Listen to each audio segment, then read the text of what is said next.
6 माह से अधिक समय से फरार चल रहे आरोपी जीतू सोनी को आखिरकार क्राइम ब्रांच में कल गिरफ्तार कर ही लिया। आरोपी पर 50 से अधिक मामले दर्ज हैं। वहीं आरोपी पर पुलिस ने 1 लाख से अधिक का इनाम भी घोषित किया था। 6 माह पहले पुलिस द्वारा ऑपरेशन भूमाफिया चलाया गया था, जिसमें मुख्य रूप से जीतू सोनी को आरोपी बनाया गया था। वहीं ऑपरेशन क्लीन के तहत पुलिस इसे लंबे समय से खोज रही थी। आईजी विवेक शर्मा के मुताबिक पुलिस की अलग-अलग टीम जीतू सोनी की तलाश कर रही थी। मुखबिर की सूचना के आधार पर पुलिस ने गुजरात के अमरोहा क्षेत्र से जीतू सोनी को गिरफ्तार किया।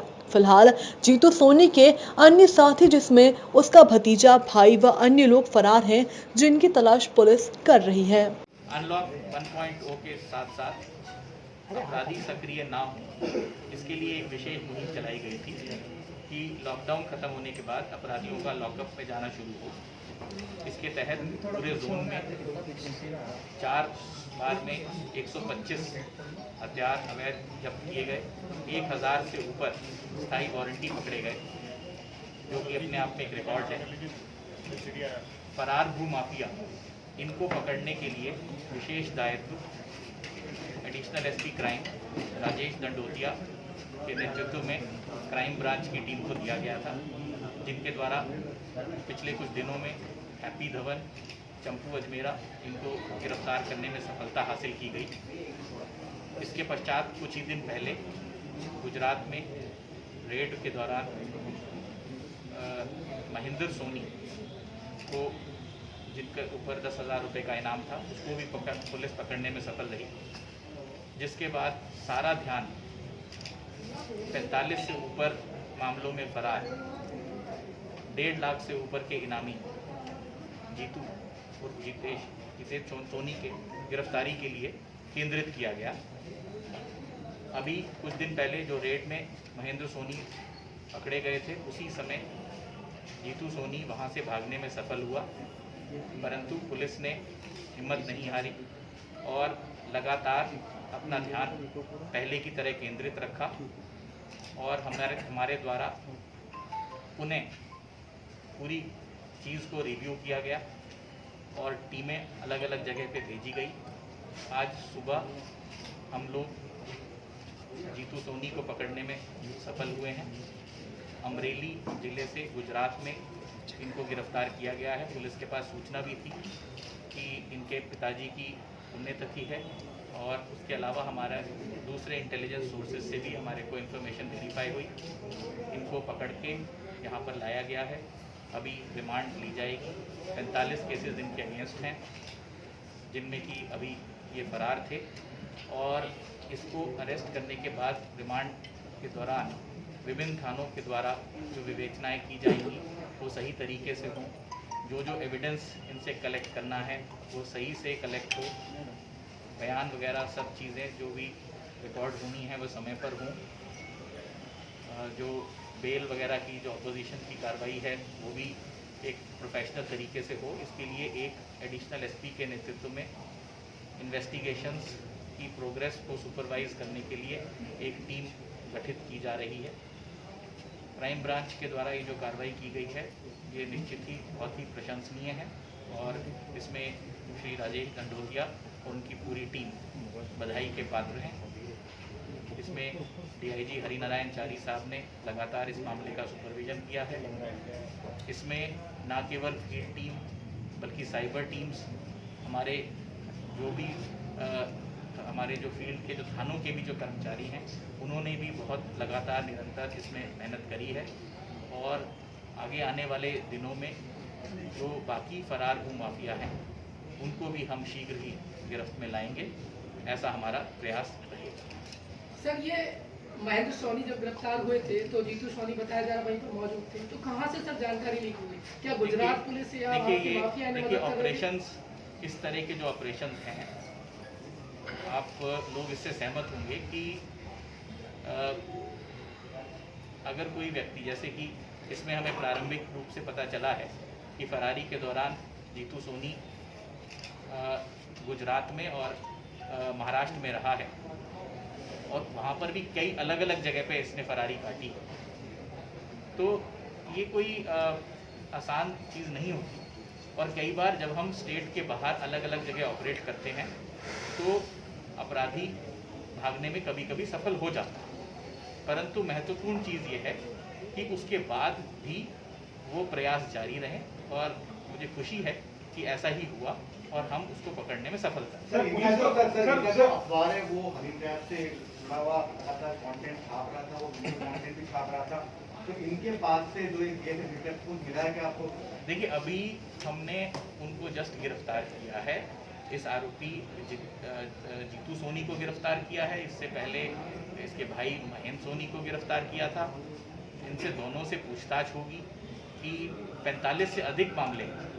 तो अभी इस चीज़ पे कहना मुश्किल है कि इनका किस केस से क्या रिलेशन है, पर जैसे जैसे इन्वेस्टिगेशन पूछताछ आगे बढ़ेगी, हमारे पास अगर कोई महत्वपूर्ण डिटेल्स आएंगे हम आपसे शेयर करेंगे। बरामद क्या चीज़? देखिए, अभी हम सर्च की कार्रवाई रिमांड के दौरान करेंगे और जो जो चीज़ें बरामद होंगी उसमें से जो हम आपसे डिस्क्लोज कर सकेंगे, क्योंकि इन्वेस्टिगेशन में हर चीज़ बताई मीडिया को नहीं जा सकती और कुछ चीज़ें कॉन्फिडेंशियल भी होती हैं, परंतु जो जो पब्लिक डोमेन में रखने वाली चीज़ें होंगी हम जरूर शेयर करेंगे। एक सवाल मेरा ये आई साहब कि आपने जो है मध्य प्रदेश की सीमा से बाहर जाकर आपने अपनी पुलिस की भी हौसला अफजाई की, उन्होंने जाकर एक बड़ा काम कर लिया, लेकिन इन्हीं से जुड़ा हुआ एक जो होटल वाव का एक केस है जिसमें गिरीश मतलानी आरोपी हैं, 164 में बयान हो गए और वो फरार अभी तक मतलब यहीं घूम रहे हैं आरोपी। देखिए, आप इसको अभी हम एक विषय पे केंद्रित हैं, पर मैं आपको आश्वस्त करना चाहूँगा कि जितने भी फरार आरोपी हैं जिनके विरुद्ध इन्वेस्टिगेशन इस पॉइंट तक पहुँच गई है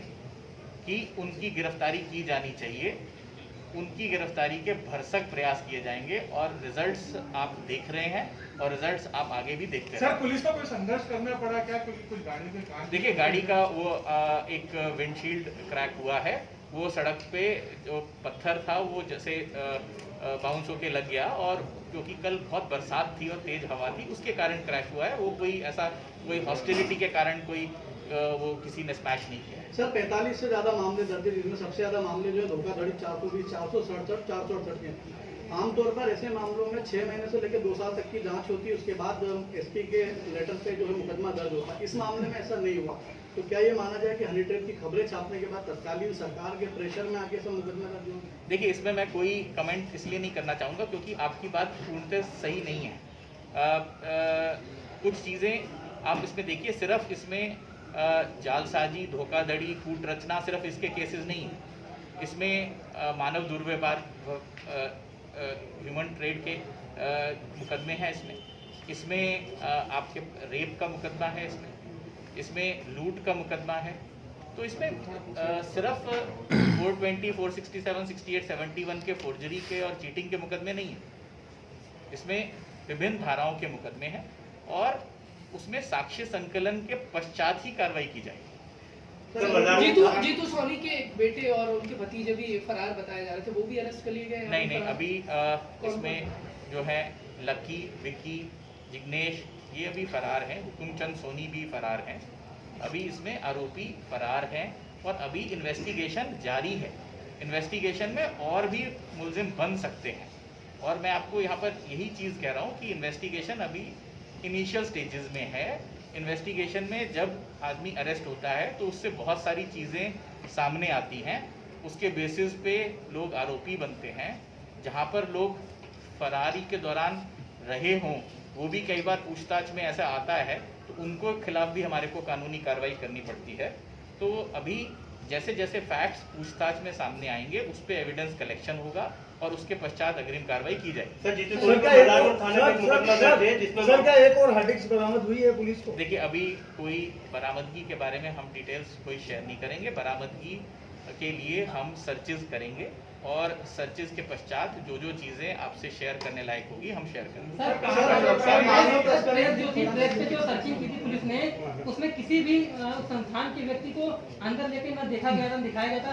जो सर्चिंग की कैसे मान ली कि सर्च सही था वहाँ पर पुलिस का? देखिए, अब ये चीजें कोर्ट में डिस्कस होंगी। सर, पुलिस अपनी केस फाइल बनाएगी और पुलिस ने जो कार्रवाई करी है वो सुसंस्कृत कार्रवाई कोर्ट के समक्ष पेश की जाएगी। वहाँ पर अगर कोई डिफेंस को कोई ऑब्जेक्शन है तो वो उसको चैलेंज कर सकते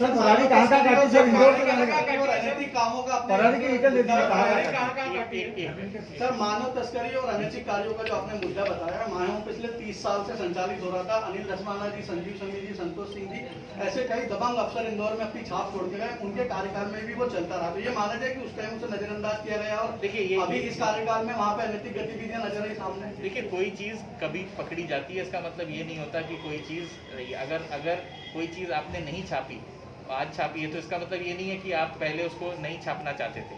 जब जानकारी में चीज़ आती है उसके बाद कार्रवाई की जाती है। तो विवेक जी, एक सवाल मेरा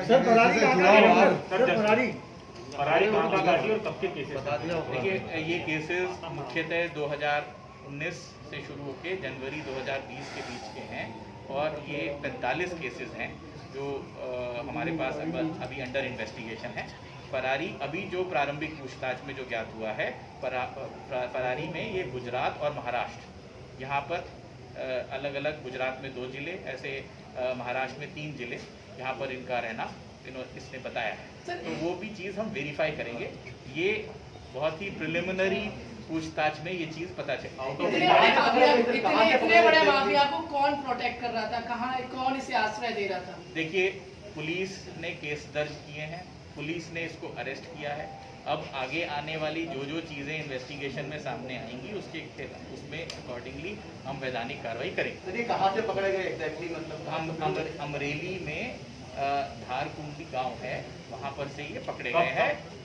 आज सुबह इसके पिताजी की आज पुण्यतिथि थी। हमारे पास इसकी रिलायबल इंटेल थी और हम इस पर काफ़ी समय से कार्य कर रहे थे। आपको पता ही है, 3-4 दिन पहले हमने रेड पहले भी करी थी, पर उस समय हम सक्सेसफुल नहीं हो पाए थे और प्रयासों से आज हमें सफलता मिली। कार्यक्रम का आयोजन किया गया था पुण्यतिथि पे, जो वहाँ पर पुण्यतिथि थी उसके में इनका जाने की इन्फॉर्मेशन आई थी और हमने उनको वहाँ से पकड़ लिया। सर, एक सवाल मेरा ये है कि जो मौजूदा सरकार है, लास्ट क्वेश्चन सर, हाँ, लास्ट, मौजूदा जो सरकार है, जिस तरह से आपने कहा, इसके पहले की सरकार के कार्यकाल के जो जितने भी अपराधी थे उनको पकड़ा जा रहा है, चाहे वो भूमाफिया हो या अदर रिलेटेड अपराध हो, तो क्या इस सरकार ने भी ये तय किया है कि वही पॉलिसी के तहत जितने भी अपराधी हैं किसी को भी नहीं छोड़ेंगे? देखिए, 1 जून से क्या अभियान चला है, अपराधियों की धरपकड़, ये करंट सरकार ने ही चलाया है। और मैंने आपको शुरू में बताया कि 1000 स्थायी वारंटी आज तक कभी 3 हफ्ते में नहीं पकड़े गए आज तक। तो ये और उसका ही एक पार्ट ये भी था, फरार भूमाफिया। तो ये चीज़ जो है, ये पुलिस जो है वो अपराधियों के विरुद्ध कार्रवाई करती रहती है। उसमें कि किसी के ये निर्देश है, किसी के वो निर्देश, इसका प्रश्न नहीं रहता। बिल्कुल सही कहा आपने सर, लेकिन जैसे पुरानी सरकार ने जो है फ्लैट दिलवाए थे, प्लाट दिलवाए थे और आगे लेके इनिशिएटिव लेके, तो उस तरह से ये लाइन ऑफ एक्शन जारी रहेगा। देखिए, ये एडमिनिस्ट्रेटिव क्वेश्चन है, आपको वहाँ पर प्लेस करना। Thank you. जीतू सोनी के एक बेटे और उनके भतीजे भी फरार बताए जा रहे थे, वो भी अरेस्ट कर लिए गए? नहीं, फरार अभी कौन फरार जो है, लकी, विकी, जिग्नेश, ये अभी फरार हैं। हुकुमचंद सोनी भी फरार हैं। अभी इसमें आरोपी फरार हैं और अभी इन्वेस्टिगेशन जारी है। इन्वेस्टिगेशन में और भी मुलजिम बन सकते हैं और मैं आपको यहाँ पर यही चीज़ कह रहा हूँ कि इन्वेस्टिगेशन अभी इनिशियल स्टेजेस में है। इन्वेस्टिगेशन में जब आदमी अरेस्ट होता है तो उससे बहुत सारी चीज़ें सामने आती हैं, उसके बेसिस पे लोग आरोपी बनते हैं।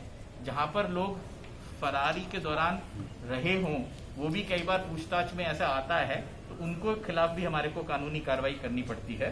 तो अभी जैसे जैसे फैक्ट्स पूछताछ में सामने आएंगे उस पर एविडेंस कलेक्शन होगा और उसके पश्चात अग्रिम कार्रवाई की जाए। सर, जीतू सोनी को थाने में एक मुकदमा दर्ज है जिसमें एक और हार्ड डिस्क बरामद हुई है पुलिस को। देखिए, अभी कोई बरामदगी के बारे में हम डिटेल्स कोई शेयर नहीं करेंगे। बरामदगी के लिए हम सर्चेज करेंगे और सर्चेज के पश्चात जो चीजें आपसे शेयर करने लायक होगी हम शेयर करेंगे। सर, लोकसभा में प्रेस जो थी, प्रेस पे जो सर्चिंग की थी पुलिस ने, उसमें किसी भी संस्थान के व्यक्ति को अंदर लेके न देखा गया, न दिखाया गया था। जो सर्चिंग की कैसे मान होगी कि सच सही था मतलब पुलिस का? देखिए, अब ये चीजें कोर्ट में डिस्कस होंगी। सर, मानो पुलिस अपनी केस फाइल बनाएगी और पुलिस ने जो कार्रवाई करी है वो सुसंस्कृत कार्रवाई कोर्ट के समक्ष पेश की जाएगी। वहाँ पर अगर कोई डिफेंस को कोई ऑब्जेक्शन है तो वो उसको चैलेंज कर सकते सर मानव तस्करी और अनैतिक कामों का आपने मुद्दा बताया है।